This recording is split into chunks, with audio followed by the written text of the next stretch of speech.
সে সেদিন 20 মিটারের মধ্যে বুথের কাছে 100 জন নিয়ে গিয়ে মস্তানি করেছিল। গোটা দেশ দেখেছে। আমি প্রশাসনের কাছে, ইলেকশন কমিশনের কাছে লিখিত অভিযোগ করেছিলাম। কাল বলেছিলাম যে নওদাতে যাব, 10,000 লোক নিয়ে থানা ঘিরবো। কেন 23 তারিখে এটা করা হয়েছে? সেই ভয়ে পুলিশ এসপি তাকে রাত্রি 1:30টার মধ্যে অ্যারেস্ট করে নওদা থানাতেও রাখেনি, বহরমপুরে নিয়ে গেছে, আজকে কোর্টে প্রডিউস করে। এই তো একদিন দাদার হাট আর একদিন দিদির হাট। সরকার পরিবর্তন হওয়ার সঙ্গে সঙ্গে 74 বিধানসভার হাবিব মাস্টার গ্রেপ্তার, কি বলবেন?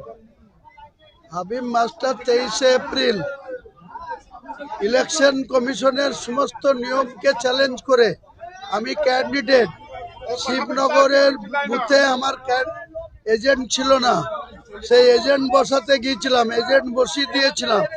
তারপরে ইলেকশন কমিশনের নির্দেশ ছিল 144 ছিল, সেখানে 100 গজের ভিতরে কেউ 5 জনের বেশি জমায়েত করা নিষেধ ছিল। সে সেদিন 100 জন 20 মিটারের মধ্যে বুথের কাছে 100 জন নিয়ে গিয়ে মস্তানি করেছিল।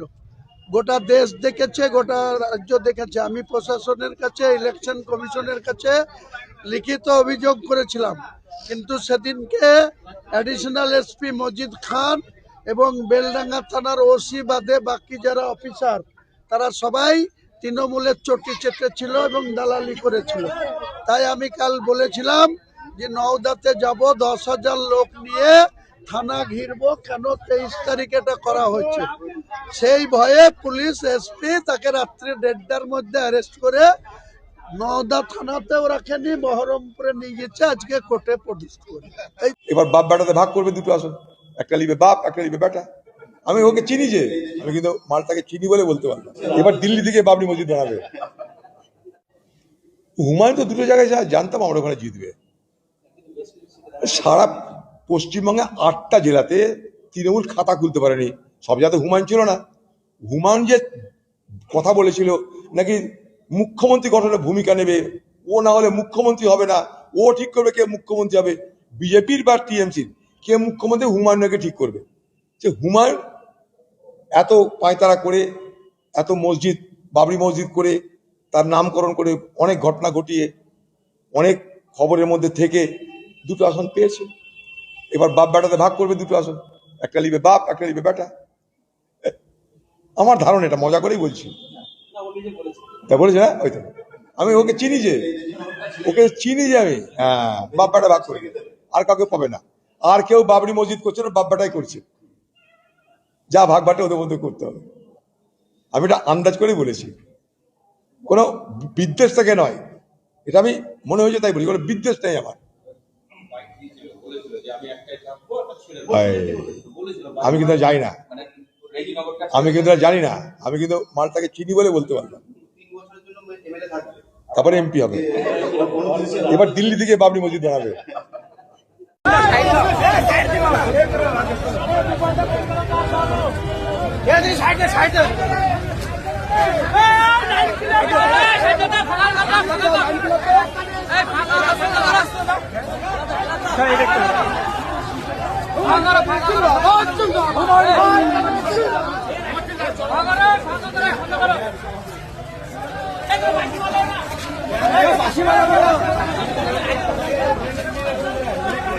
চলো চলো চলো চলো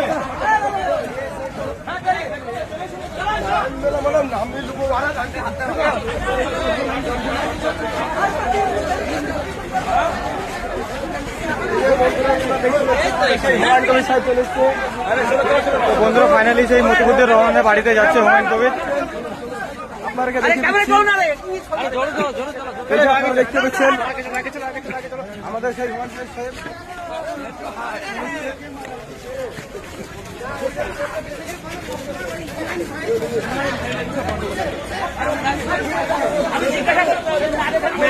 ফাইনালি বন্ধুরা, সেই মতিপুর রহমানদের বাড়িতে যাচ্ছে হুমায়ুন কবির। এখন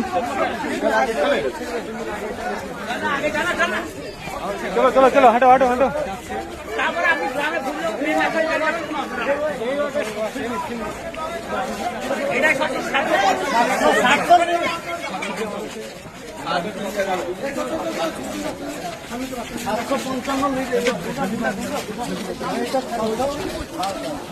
তো বন্ধুরা এখন মতিপুর রহমান বাড়িতে যাচ্ছে। চলো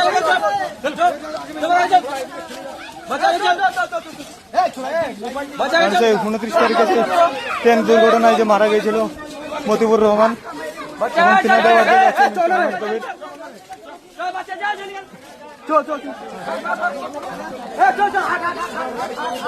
চলো আগে চলো, আগে চলো, আগে চলো।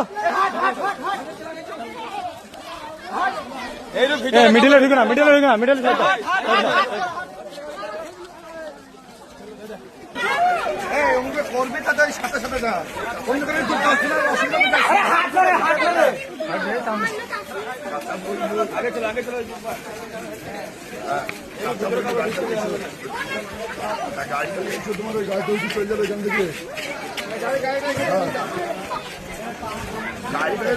গাড়িটা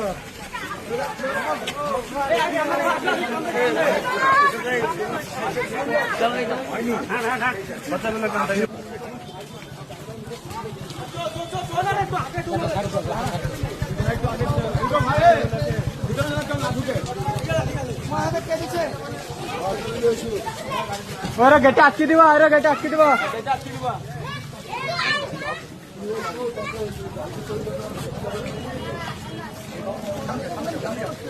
भाई कितने तक है? ये रहा, ये गाड़ी सामने वाला मकान है। एक पेशी में जाओ ना ना भाई ए रास्ता काम से कट लगा चलो पूरा खाली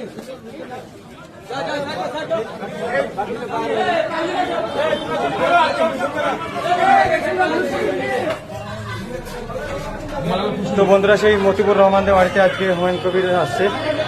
তো যিনি 29 তারিখে ট্রেন দুর্ঘটনায় মারা গিয়েছিল, তেনাদের বাড়ির সঙ্গে সাক্ষাৎ করার জন্য আসছে হুমায়ুন কবির।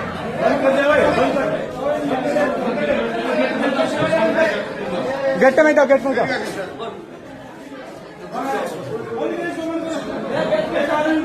বসেন।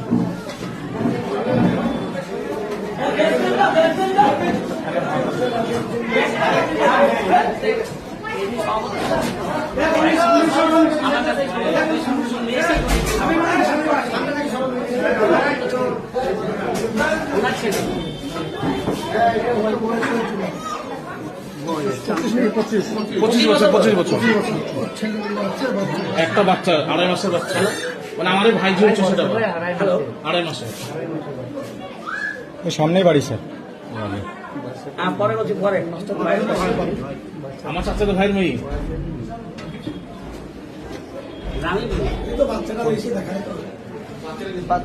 বিশাল করবে দুটো স্যার